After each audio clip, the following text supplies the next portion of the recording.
إن عدة الشهور عند الله 12 شهرا في كتاب الله يوم خلق السماوات والأرض منها أربعة حرم ذلك الدين القيم فلا تظلموا فيهن أنفسكم قال النبي صلى الله عليه وسلم أفضل الصيام بعد رمضان شهر الله المحرم الحمد لله الله سبحانه وتعالى শানে লাখ কোটি শুকর সুজুদ যে আল্লাহ সুবহান মহিয়ান গরিয়ান সর্বশক্তিমান যে মহান মালিক হাকিকি আমাদের সকলকে প্রতি সপ্তাহের নেয়া জুমা নামাজ পড়ার উদ্দেশ্যে মুহররম মাসের প্রথম জুমায় আরবি মাসের প্রথম মাস যে মাস থেকে গণনা শুরু হয় মুহররম মাসে আল্লাহ তাআলা আমাদের সকলকে পীর সিংহপাড়া পূর্বপাড়া জামে মসজিদে জুমা নামাজ পড়ার উদ্দেশ্যে আসার বসার কোরআন সুন্নাহর আলোকে কিছু কথা বলার শোনার তৌফিক দান করেছেন। এজন্য আল্লাহ তাআলার দরবারে কালিমাতুল শুকর আদায় করে সকলে বলি আলহামদুলিল্লাহ।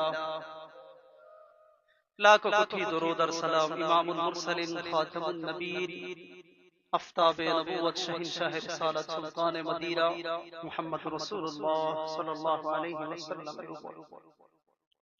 সম্মানিত মুসল্লিয়ানে কেরাম, বর্তমানে যে মাস চলতেছে, আজকের যে জুমা, এটা হলো মুহররম মাসের প্রথম জুমা। এই মাসের মধ্যে অনেকগুলি ঘটনা ঘটেছে।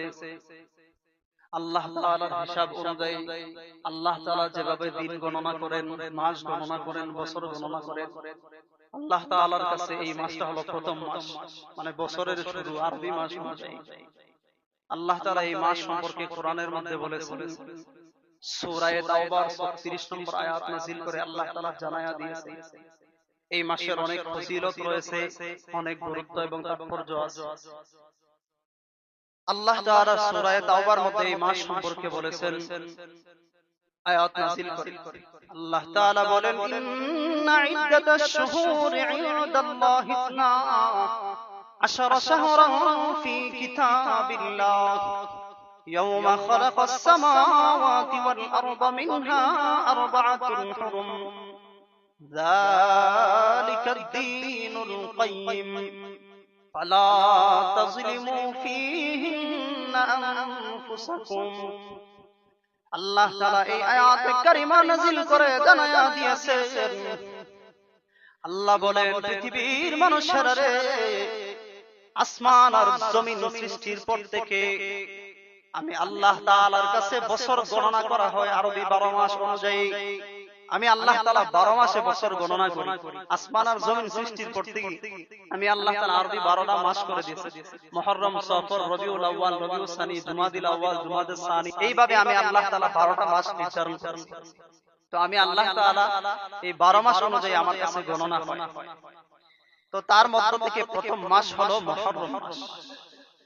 মিনহা আরবাতুন হুরুম, আল্লাহ এই আয়াতের মধ্যে বলেন যে মিনহা আরবাতুন হুরুম, এই 12 মাসের মধ্যে 4টা মাস আছে, 4টা মাস আছে, যেটা আমি আল্লাহ তাআলার কাছে অনেক দামি। সুবহানাল্লাহ। তো তার মধ্যে থেকে কোন কোন মাস? তো আল্লাহ বলেন আরবাতুন হুরুম মানে মুহররম মাস, এই মাসের মধ্য থেকে অত্যন্ত ফজিলতপূর্ণ। সুবহানাল্লাহ। তারপরে বাকি তিনটা জিলকদ, জিলহজ, রজব, এই 4টা মাস আল্লাহ তাআলার কাছে অত্যন্ত প্রিয় এবং দামি, মর্যাদা সম্পন্ন। তো এই 4 মাসের অনেক ফজিলত রয়েছে। মুহতারাম হাজির, এই আয়াতের মধ্যে আল্লাহ তাআলা বলেন যালিকা দীনুল কাইয়্যিম, আর এটাই প্রতিষ্ঠিত দিন, সত্য দিন, এটাই সত্য। ফালা তাজলিমু ফীহিন্না আনফুসাকুম, যে তোমরা এই মাস পাইলে পরে তোমরা নিজেদের উপরে জুলুম করো না। মানে মুহররম, জিলকদ, জিলহজ, রজব, এই 4 মাসের তোমরা গুনাহের কাজ বেশি করো না, নিজেদের উপরে জুলুম করো না। তোমরা এই 4 মাসে বেশি বেশি ইবাদত করো। আমি আল্লাহ তাআলার তাসবিহ করো, জিকির করো, কোরআন তিলাওয়াত করো, আমি আল্লাহর ইবাদত করো। সুবহানাল্লাহ। সম্মানিত মুসল্লিয়ানে কেরাম, তো বলতেছিলাম যে এই মুহররম মাসের অনেক ফজিলত রয়েছে, এই মাসে অনেক ঘটনা ঘটেছে। এই মাসে ঐতিহাসিক কারবালার ঘটনা ঘটেছে, যে কারবালাতে ইমাম হুসাইন রাদিয়াল্লাহু তাআলা আনহু সাহাবায়ে কেরাম রক্ত দিয়েছেন আল্লাহর কোরআনকে প্রতিষ্ঠিত করতে গিয়ে। তো এই মুহররম মাসে এই ঘটনা ঘটেছে। শুধু এটাই না, আরো অনেক ঘটনা ঘটেছে এই মুহররম মাসে। মুহতারাম হাজিরিন, এই মাসের অনেক ফজিলত রয়েছে।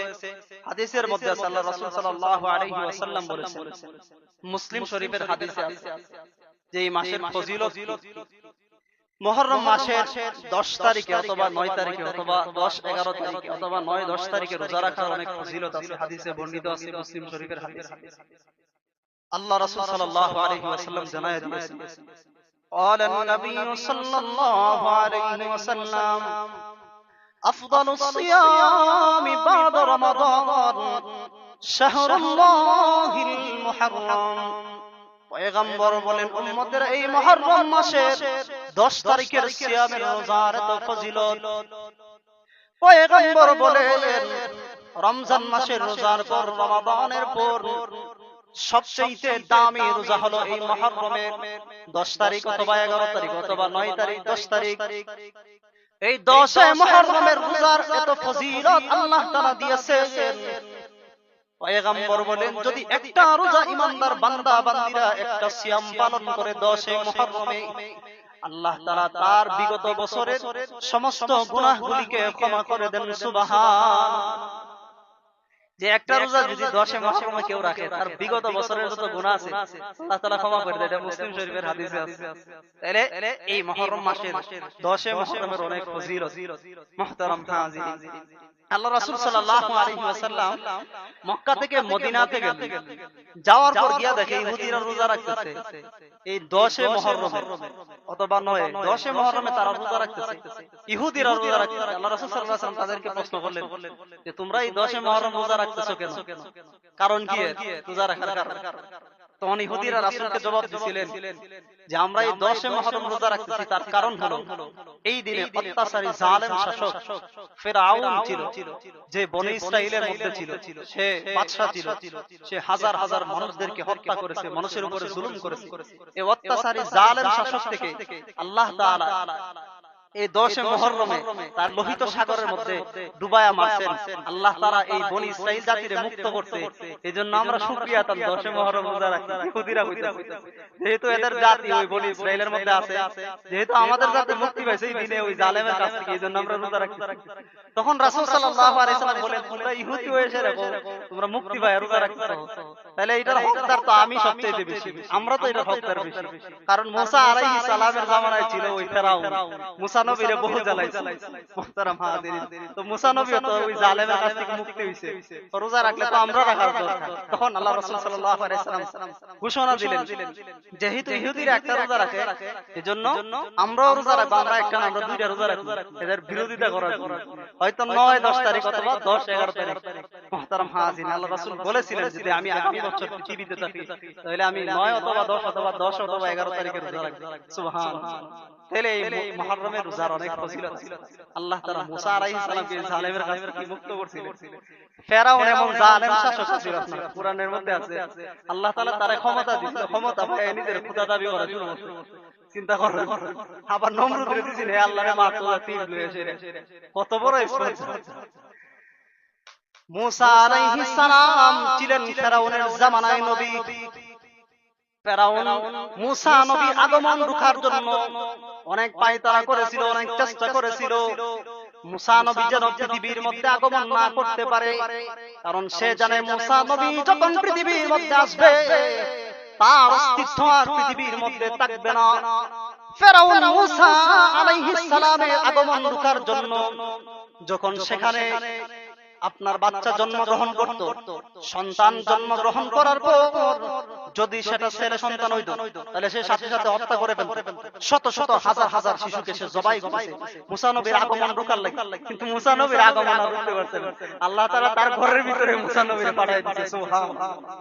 মুসা আলাইহিস সালাম তার ঘরের ভিতরে আসিয়া আলাইহাস সালাম উনি লালন পালন করতেন মুসা নবীর বড় করতেন। সুবহানাল্লাহ। তুমি মারার লাগে ভাই তারা বলতেছে আমি আল্লাহ তোমার ঘরের ভিতরে আমার নবীরে বড় করব। তো মুসা আলাইহিস সালাম বড় হলেন, কালেমার দাওয়াত দিলেন, ফেরাউন গ্রহণ করে না। তারে বহুত বুঝাইছে যে তাওহীদের প্রতি বিশ্বাস করো, এইটা বিশ্বাস তো করে না ওই উল্টা আরো কোরআনের মধ্যে আয়াত আছে আনা রাব্বুকুমুল আলা, আমি খালি খোদা না খোদারা বলে বড় খোদা, নাউজুবিল্লাহ। চিন্তা করো কত বড় ইমান, খোদারা বড় খোদা বলে, আনা রাব্বুকুমুল আলা, আমি খোদারা বড় খোদা। আল্লাহ তাআলা কো বেশি বাইরে গেছে, আমি আল্লাহ ছাড় দিছি কিন্তু ছাইরা দিতাম না, সময় যখন হইব খাবার দিয়ে সেটা ধরে। তো মুসা আলাইহিস সালাম দাওয়াত দিয়েছে, মুসা নবীর দাওয়াত গ্রহণ করে না। এক পর্যায়ে মুসা আলাইহিস সালামের উম্মতদেরকে নির্যাতন করার জন্য মুসা নবীর উম্মতদেরকে তাড়া করছে। মুসা আলাইহিস সালাম উম্মতদেরকে নিয়ে চলে যাচ্ছে, যাওয়ার পথে সামনে নদী পড়ে গেছে, লোহিত সাগর। ফেরাউন তার দলবল নিয়ে মুসা নবীকে আক্রমণ করার জন্য যাচ্ছে। মুসা আলাইহিস সালাম যখন সাগরের কাছে চলে গেছে, দেখেন তাকায় কোন দিকে রাস্তা নাই। আল্লাহ তাআলা মুসা আলাইহিস সালামকে মুজিজা স্বরূপ একটা লাঠি দিয়েছিলেন। মুসা আলাইহিস সালামকে আল্লাহ তাআলা মুজিজার লাঠি দিয়েছিলেন। পয়গম্বর মুসাকে আল্লাহ তাআলা বলেছিলেন, পয়গম্বর চিন্তার কোনো কারণ নাই, আপনার হাতের মধ্যে যেই লাঠি আছে এটা দিয়ে আপনি আঘাত করেন পানির মধ্যে। পয়গম্বর মুসা আলাইহিস সালাম লাঠি দিয়ে পানির মধ্যে আঘাত করার সাথে সাথে আল্লাহ তাআলা পানিগুলিকে দুই দিকের পানিকে সরিয়ে আল্লাহ তাআলা সুন্দর রাস্তার ব্যবস্থা করে দিয়েছেন। সুবহান, রাস্তা হয়ে গেছে। পয়গম্বর মুসা আলাইহিস সালাম উম্মতদেরকে নিয়ে নদী পার হয়ে গেছে। পার হওয়ার পরে আর ফেরাউনের বাহিনী আইসা আইসা দেখে নদীর মাঝখানে দিয়ে কি সুন্দর রাস্তা, বুঝাদের পারে করে দিয়েছে। এটা কি সুন্দর রাস্তা, ধর মুসা নবীর ধরতো। চিন্তা করেন সাগরের মাঝখানে দিয়ে রাস্তা হয়ে গেছে, বুঝাদের বাপে করে দিয়েছে মুসা নবীর ধরার লাগি। তো নবী পার হয়ে গেছে, পার হয়ে যাওয়ার পর ফেরাউন তার বাহিনী না নিজেও গেছে। নদীর ভিতরে যাওয়ার পরে যখন মাঝখানে গেছে মুসা নবী পার হয়ে গেছে, আল্লাহ তাআলা আবার আঘাত করেন নদীর মধ্যে। যখন আবার আঘাত করছে দুই দিকের পানি সব একত্রিত হয়ে সবগুলো সুবাইয়া ঠাওয়াইয়া আল্লাহ তাআলা মারতেন নদীর মাঝখানে। তো মরার সময় ফেরাউন কি কইছে জানেন? কোরআনের মধ্যে আয়াত আছে, ফেরাউনের কথাটা আল্লাহ উল্লেখ করতে। ফেরাউন যখন লোহিত সাগরের ভিতরে ডুবে মারা যায়, মরণের অন্তিম মুহূর্তে কিন্তু ফেরাউন ঈমান এনেছিল, কিন্তু আল্লাহ তাআলা সেই ঈমান গ্রহণ করে নাই। ফেরাউন যখন মারা যাবে মরণের অন্তিম মুহূর্তে, ফেরাউন বলে ক্বালা আমানতু আন্নাহু লা ইলাহা ইল্লাল্লাযী আমানাত বিহি বানু ইসরাঈল। ফেরাউন বলে ক্বালা আমানতু, আমিও ঈমানদার। চিন্তা করে মরার পর আমিও ঈমানদার, আমিও ভালো মানুষ। জন্ম হইতে যাইবে আগে আল্লাহ বহু সময় দিবে, তখন ভালো হবে। তখন যখন মরে যাবে ক্বালা আমানতু, আল্লাহ এদিক করে অন ভালো মানুষ। জিবরাইল আমিন কইছে এর ভিতরে ফেক ঢুকায় দাও, ফেক ঢুকায় দাও এর ভিতরে, এদি অহন কখন ভালো মানুষ। তার সময় তো বহুত দিন হইছে কই বলে আমার চাইতে বড় কথা। ক্বালা আমানতু আন্নাহু লা ইলাহা ইল্লাল্লাযী আমানাত বিহি বানু ইসরাঈল। তারপর ডাইরেক্ট কোন আল্লাহ তার উপরে ঈমান আনছে। দেখো বনি ইসরাঈলরা যে আল্লাহর উপরে ঈমান আনছে, আমিও ওই আল্লাহর উপরে ঈমান আনছি। এক ঘুরায় এসে কথাটা আমাদের নিয়ে জায়গা। চিন্তা করেন আন্নাহু লা ইলাহা ইল্লাল্লাযী আমানাত বিহি বানু ইসরাঈল ওয়া আনা মিনাল মুসলিমিন, আমি মুসলমান। এটা কোরআন শরীফের আয়াত, তার কথাটা আল্লাহ উল্লেখ করছে কোরআনে, ও আনা মিনাল মুসলিমিন, আমরা পাক্কা ঈমানদার। আল্লাহ না সময় শেষ হয়ে গেছে, know the time is up. তারপর এরকম আল্লাহ তাআলা কইতেছে ফালইয়াউমা নুনাজ্জিকা বিবাদানিকা লিতাকুনা লিমান খালফাকা আয়া। আল্লাহ বলে রে ফেরাউন, আমি আল্লাহ তাআলা তোমাকে বহু সময় দিয়েছিলাম, তুমি তখন বলা হও নাই, এখন কইতেছো বলা হওয়ার কথা। আমি আল্লাহ তাআলা তোমার ঈমান এখন আমি আল্লাহ গ্রহণ করব না। ফালইয়াউমা নুনাজ্জিকা বিবাদানিকা লিতাকুনা লিমান খালফাকা আয়া। এরে ফেরাউন, আমি আল্লাহ তাআলা তোমার লাশটাকে সংরক্ষণ করে রাখবো কিয়ামত পর্যন্ত। যারা পৃথিবীর মধ্যে আসবে তারা যেন তোমাকে দেখে শিক্ষা গ্রহণ করে, তোমার কাছ থেকে যেন তারা শিক্ষা নেয়। তোমার লাশটাকে আমি আল্লাহ তাআলা সুটকি বানায় রেখে দিব। সুবহান। তো ফেরাউনের লাশ আছে না দেখুন মিশরের জাদুঘরে তাহরির স্কয়ারে, ফেরাউনের লাশটাকে আল্লাহ সুটকি বানায় রেখে দিয়েছে। যারা ভবিষ্যতে এই জুলুম করবে মানুষের উপর, তাদের পরিণতি এরকম। তো এই ফেরাউন আল্লাহ তাআলা ধ্বংস করে দিয়েছে, তার ঈমান আল্লাহ তাআলা গ্রহণ করে। তো মৃত্যুর আগ মুহূর্তে ঈমান আল্লাহ গ্রহণ করে, যদি তার আগে সুস্থ অবস্থায় যদি আল্লাহ তাআলার কাছে তওবা করে তখন গ্রহণ করে। মরণের অন্তিম মুহূর্তে আল্লাহ ঈমানদার আল্লাহ তাআলা ঈমান গ্রহণ করবেন। তো মুহতারাম হাজিরিন, আল্লাহ তাআলা এই মুহররমে মুসা আলাইহিস সালাম এই জালেমের কাছ থেকে মুক্ত করছিলেন। তাহলে ওই জন্যই আল্লাহ রাসূল বলেছেন তাহলে তো হকদার আমরা, যেহেতু মুসা আলাইহিস সালাম তিনি আমার ভাই, তিনি নবী ছিলেন, আমিও নবী, তাহলে আমরা সিয়াম পালন করব এই মুহররমের মধ্যে। মুহতারাম হাজিরিন, আল্লাহ রাসূল সাল্লাল্লাহু আলাইহি ওয়াসাল্লাম নির্দেশ দিলেন যখন মুহররম আসবে তোমরা 10 মুহররমে রোজা রাখবে, অথবা 11 তারিখে অথবা 9-10 তারিখে। এই রোজার ফজিলত হলো বিগত কত বছরের যত গুনাহ করেছো সমস্ত গুনাহ আল্লাহ তাআলা ক্ষমা করে দিবেন। সুবহানাল্লাহ। তাহলে আমরা এটা রাখার চেষ্টা করব। তারপরে এই মুহররম মাসে অনেক ঘটনা ঘটেছে। ইমাম হুসাইন রাদিয়াল্লাহু তাআলা কারবালার প্রান্তরে শহীদ হয়েছে। কিভাবে শহীদ হয়েছেন ইনশাআল্লাহ আগামী জুমাবারে বলার চেষ্টা করব এই ঘটনা। তো আমরা এই মুহররম মাসে সিয়াম পালন করব, আল্লাহ তাআলার জিকির করব, তাসবিহ করব, ইবাদত করব। অনেকে দেখেন এই মুহররম মাস আসলে মানে ইসলাম বিরোধী যত কাজ আছে এগুলা হয়। মুহররমকে কেন্দ্র করে সেরা নিজেদের উপরে আপনার লাঠি দিয়ে সেরা আঘাত করে হাই হোসেন হাই হোসেন এই ধরনের কথাবার্তা বলে, বোঝা যায় তারা আশিক রাসূল। আসলে এগুলো ইসলামিক কোনো শিক্ষা না, কোরআন সুন্নাহ এগুলোর কোনো ভ্যালু নাই। এগুলো তাদের মন গড়া মতো এগুলা করতেছে। এগুলা কইরাই করার কারণে কিয়ামতের ময়দানে আল্লাহ তাআলা জবাব দিতে হবে। ইসলামী শরীয়ত অনুযায়ী রোজা রাখার কথা আছে মুহররম মাসে। আল্লাহর জিকির, তাসবিহ, তালিম, নামাজ, কালাম এগুলো ভালো করে পড়ার কথা বলছে। গুনাহ থেকে বাঁচা দেখা যায় এরা মুহররম আইলে আর গুনাহগার বেশি করে। তো মুহতারাম হাজির, এগুলো করা যাবে না। তারা যে হাঁটছেন হুচ্ছেন এই ধরনের কথাবার্তা বলে, আসলে নবীর সাহাবীদের সামনে বেয়াদবি হয়। হাঁটছেন হুচ্ছেন বলছেন। হাসান হুসাইন রাদিয়াল্লাহু তাআলা নাম বিকৃত করা কবিরা গুনাহ, কিতাব খুলে দেখেন। নাম বিকৃত কইরা বলা কবিরা গুনাহ। তাহলে যারা এই ধরনের কথাবার্তা বলে নবীর নাতিদের সম্পর্কে, নবীর সাহাবীদের সম্পর্কে নাম বিকৃত কইরা কথা বলে, তাহলে এগুলো কবিরা গুনাহ। তারা বুঝে না। মুহতারাম হাজির, আলেমদের কাছ থেকে গিয়ে বুঝে দেখেন, খুতবার কিতাবের মধ্যে লেখা আছে এগুলো করা যায়। কিন্তু আমাদের সমাজে অহরহ। তো এগুলা থেকে আমরা বেঁচে থাকার চেষ্টা করব ইনশাআল্লাহ। যা কিছু বললাম আল্লাহ তাআলা আমাদের সকলকে বুঝার আমল করার তৌফিক দান করুন। সকলেই বলি আমিন।